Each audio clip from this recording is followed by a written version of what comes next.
interactions? It's cool, man. After listening to my last podcast, because I listened to it back, and then I realized, you know what, it's time to fucking grow up.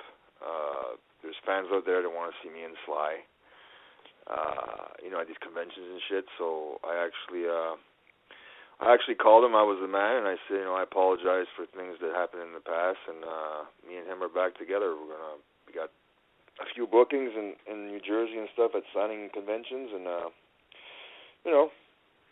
get out there again, And that's cool to see because obviously that was something that, a couple fans did submit some questions about Sylvain, about La Resistance, about you two, and either, falling out or what really transpired. And, yeah, you did cover it on the past episodes. But, just kind of scanning over some of the questions here and looking at it, just from my personal point of view, it is really cool to see that you guys are patching things up and getting back together. But what was Sylvain's reaction to your initial phone call?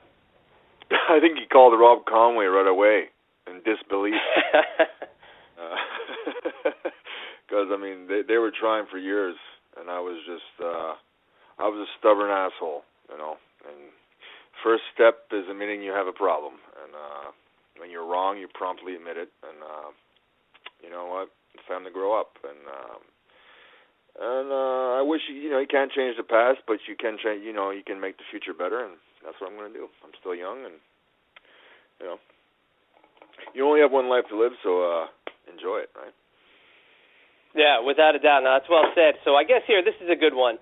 We're going to start this. This is one of our most loyal listeners. It's Bruce from Bruce BC Couch. He submitted these via email, and here's a good one for you, and this is something we didn't cover. But he wants to know about when you and Sylvain reteamed in the ECW brand and what was to come of that pairing back in now the new breed of ECW. Oh, they were going to make an ECW tag team title and give it to us. Yeah. It cost us about over $100,000 that year. Yeah. Wow. We debuted on ECW, and I looked phenomenal, but my brain was completely gone. I was a mess. And we debuted. We think they put us against two Mexican guys, and they bumped their ass off for us. This looked like $1 million. It was a hot debut, and the rating the following week was one of the highest ratings they had. We weren't on television but we made our debut, and then the following week the rating was higher because I think people wanted to tune in to see if we were going to show up, And but the next day they sent us to OVW to polish off whatever, and I got completely sewn up before getting into the ring. I took a bunch of muscle relaxers, and got sent to rehab. I asked to go to rehab though. That was like my rock bottom, I guess you could call it. Right. I take so much pride in my work that eventually I just don't care anymore, and I'm fucked up. Right. So, it's kind of funny, though. It almost makes sense that they paired you guys back up because, obviously, there was a couple pairings afterwards with Sylvain and Conway, and then, the different iterations of La Resistance, but bringing you two back together in ECW, which they were trying to get off the ground as a new brand, makes a lot of sense. But what did you think about that rebranding of ECW, and do you think it was actually meant to be successful, or do you think it was just another, basically a prime time, feeding ground? I just think there's so much fucking talent. Excuse my language. There's so much talent, and they only have so many hours of TV that did it make any money? No. To make that work, and I've said this before in interviews, they would have had to tape it in the old ECW where ECW used to tape their shows in those. Those small venues, you understand? Right. Yep. Like, for instance, when they did the Hammerstein Ballroom, it was fucking rocking, right? Because it was the old vibe. But in the big arenas, you don't get that vibe. You know what I mean? What made ECW was the fan interaction, was the chants. And it kind of reminds you of European football. You know what I mean? European soccer, all the chants and shit. And that's what, and without that, it's just another wrestling show. Yeah, without a doubt. And it's almost like they figured that out, and here we are 10 years later. That's exactly what they're doing with NXT, and they're bringing NXT. Exactly what they're doing, yeah. Right. Exactly. But this time, there's a guy who's running the show of NXT who might have, I don't know, maybe he looked down upon some of the developmental talent 10 years ago. And this is another great one. It's obviously, it's a question that's on the lips of many fans, but this one is sent in for you. And this one is from Johnny from Long Island, and he wants to know, what are your personal feelings on Triple H? Well, I could torch the bridge on this one, couldn't I? Huh? No, I'm going to tell you a story. You guys want to hear a story? Oh, yeah. Okay. Oh, yeah. So I'm walking backstage one day, and there's two sisters. They've been there forever. Their names are Julie and Terry.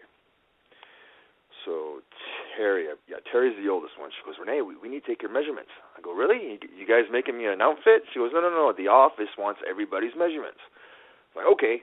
So boom, she's doing my arms, my legs, and I do like a front lat spread. She goes all around the back, and her eyes get as big as saucers. She goes, oh my God, Rene, you're bigger than Hunter. We can't have this.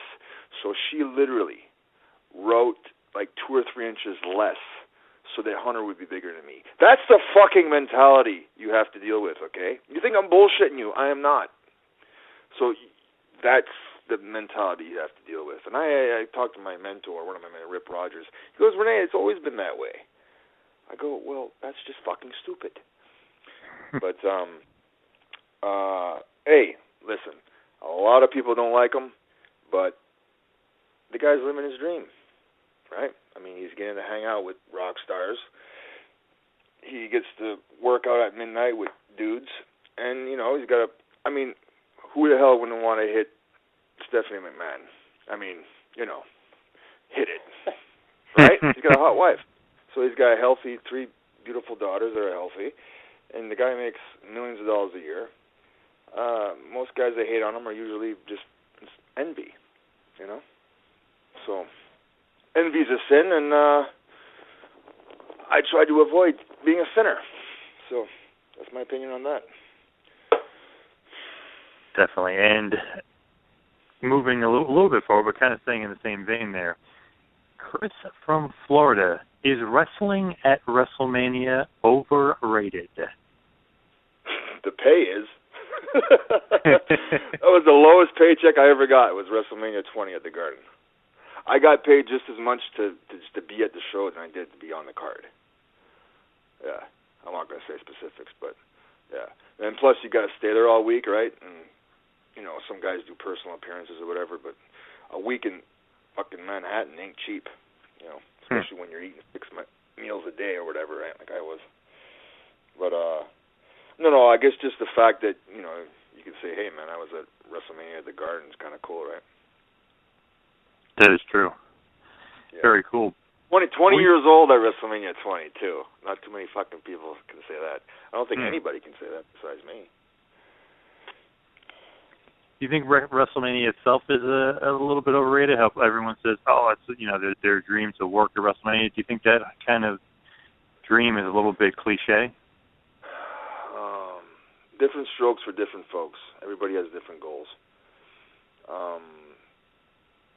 That is, where else can you work in front of? Like this year it's going to be, 100,000 people?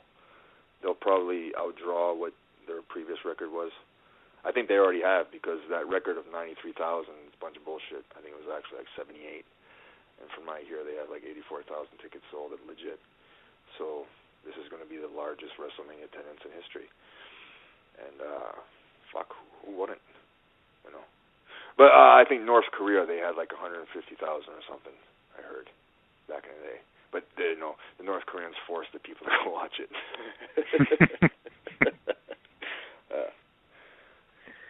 That good old Collision in Korea, quite a show. But, like you said, they probably forced some of the people to do it.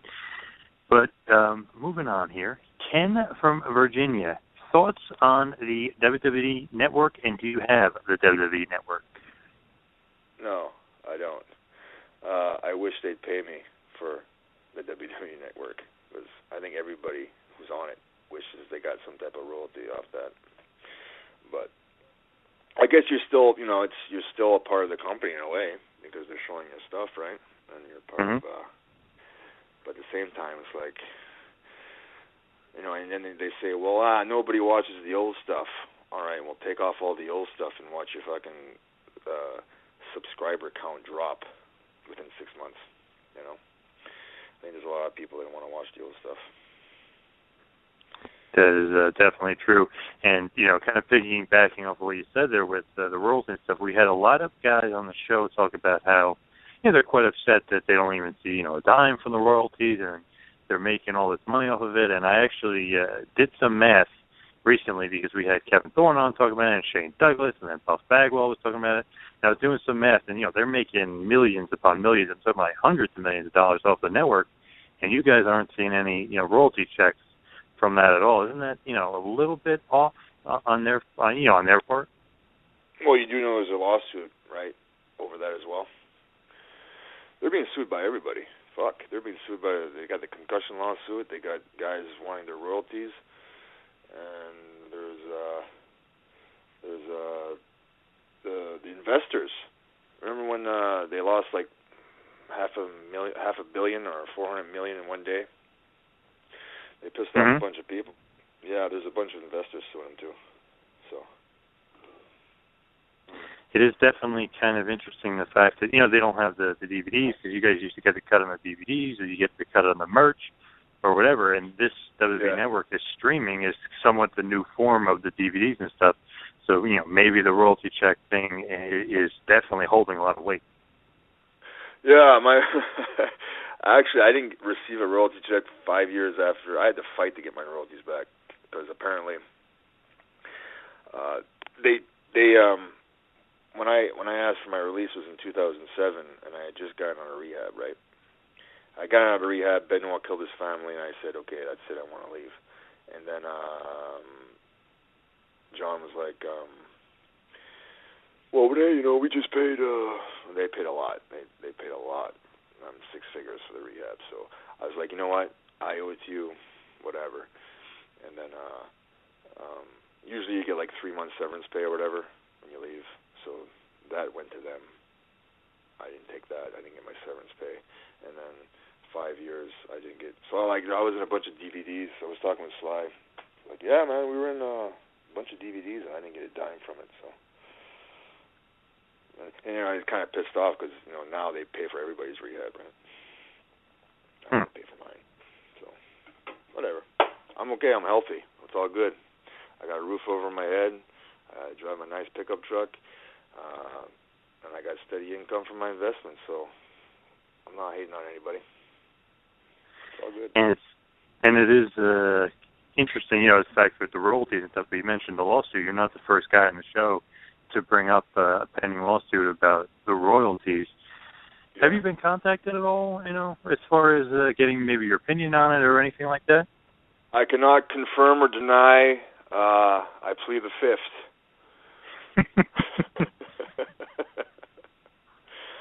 I don't know. I think it would only be fair that, because, eventually who the hell is going to buy DVDs anymore, right? Yep. They're going to put everything on their network, And you guys will probably know this better than I do. They're on television in about 150 different countries, right? Yep. Now, how many countries have the network? Is it available?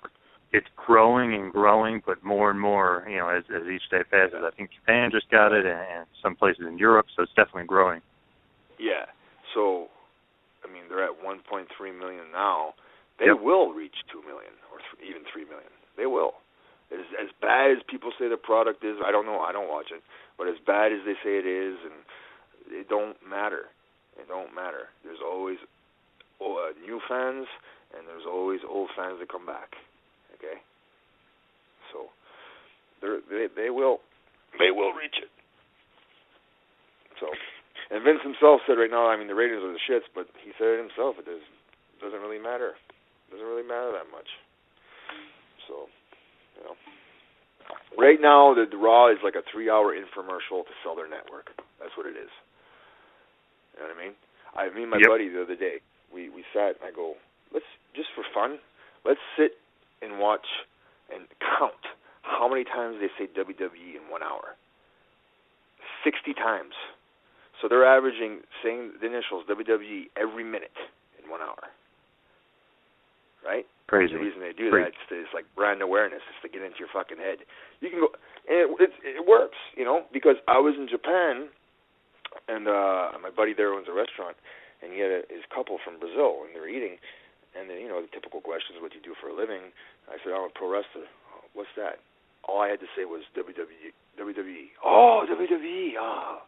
See, they don't know what pro wrestling is. They don't know what the fuck sports entertainment is, but they understand WWE. You get it? WWE is a household name all over the world. Yes, and there's a great Jim Cornette line that he once used on Hulk Hogan. You know, it might be a household name, but so is garbage. And it's you guys sound like the bitter wrestling fans. I'm supposed to be the bitter wrestler. What the fuck? Okay. You know, one of the crazy things, though, with the network that I think a lot of people pass over, too, is the fact that, and I know it's this way in parts of Canada, they actually stream it as a channel, whereas in the States, you got to go exclusively through your streaming device or your Roku or your laptop, but in parts of Canada, they do stream it as an actual channel, and I think that that's where the biggest problem is coming, where how are you going to pay? If you're showing WrestleMania 20 on a loop, you know, on the anniversary of WrestleMania 20, that's where I see it being a huge problem.